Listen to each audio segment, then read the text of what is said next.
Patay ang 3 taong gulang na bata na nasunog sa letyunan sa Mandaluyong.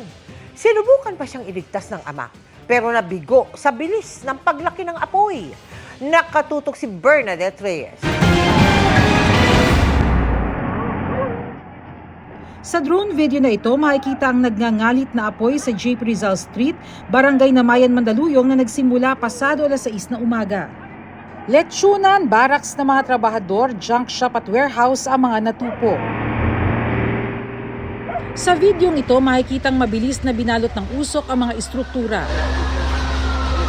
Makalipas ang humigit kumulang 2 oras, tumambad ang labi ng 3 taong gulang na batang lalaki. Tinukoy ng kanyang ama ang kanyang pagkakakilanlan nang maibaba na ito ng mga bumbero mula sa natupok na barracks. 3 years old na bata po. Anak po siya ng isa sa mga nagtatrabaho sa letyunan. Nakita naman po natin na yung barracks is made of wood, light materials. Kaya ganun kabilis po lumaki yung sunog sa part po nila na yun. Kwento ng mga saksi, sinubukan pang isalba ng ama ang bata. Yung apoy, parang malakas na eh. Yung tatay ng bata, umakyat doon sa gilid ng punong bahay. Wala na, hindi naman yung bata, hindi na makuha kasi sabi daw ng tatay, narinig daw ng tatay na umiyak ang bata. Maagap sa paglikas ang mga nakatira sa kalapit na residential area.